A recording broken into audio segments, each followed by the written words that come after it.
Дары чөп өстүрүп сатуу менен өздүк киреше булактарын толуктаган тургундар өткөн жылы биригип Айыл чарба кооперативин түптөшкөн. Кеминде 100 гектарга чейин жер иштетүүгө аракет көргөн айыл эл үчүн техника маселе жаратып келген. Койка агенттиги бул ирет кооперативге айыл чарба техникаларын тапшырды. Кичинекей мини техникалар кичинекей участоктарды иштетүүнүн арттыруу максатында. Анан ошондой эле дары чачкычтар дагы балким ушул дыйкандарыбыздын бардыгында үйүндө дары чачкычтар жок. Же бир 10 сотук үчүн дары чачкыч албайт. Ошон үчүн баягы сервистик бригаданын мүчөлөрүнө алып берүү менен алар кийин башка химикаттар чача албайт. Сервистик бригада органикалык кооперативдин ичинде түзүлгөндүктөн биздин долбоордун алкагында биз аларды органикалык жол менен күрөшүүнү да толук түрдө үйрөткөнбүз. Кооператив жетекчисинин белгилөөсүндө быйыл айылга өстүргөн дары-дармектерди кургатуучу цех курулаары күтүлүүдө. Дыйкандар эми өндүргөн продукцияларын ортомчусуз сата алышат.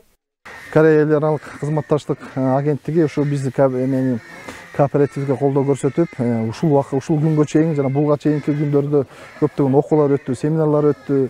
Андан сырткары ушу биз долбоор жазып, долбоорго катышып, Кудайдын буйругу экен, бизге ушу айыл чарба техникаларын алып берди. Ушу 2 жаңы заводдон чыккан трактор, 2 сокосу менен, андан сырткары бир портер автоунаасын алып берди. Кыргызстан агрардык өлкө болгондуктан айыл чарба министри эл аралык койка агенттиги менен өз ара келишим түзүп иштер жүрүүдө. Эрелештирип чарба түптүү аракети облустун башка райондорунда да колго алынган. Ушул 3 жылдан бери биздин Ысык областыбызда чоң жакшы иштерди жасап келатат. Мына биздин областтагы 3 айылды Теплоключенко айылын Аксу районундагы, анан Маман айылында, Жете Өз район Тосор айылдарында 3 пилоттук чарбаларды алышкан. Мына ошолорго мисалы үчүн Маман айылына дары-дармектерди кургатуучу сушилканы салып берип атат. Ошого жана Тосор органик кооперативине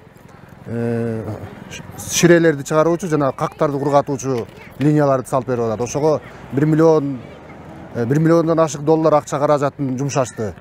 Берилген техника тетиктери боюнча түшүндүрүү иштери жүргүзүлүп, алдыда дагы колдоолор болоору айтылды. Ал эми Маман айылын эли быйыл 100 гектардан ашуун аянтка дары чөп өстүрүүдө. Жанара Сагындыкова, Нурлан Асанов, Сергей Мишенко, Аксу району.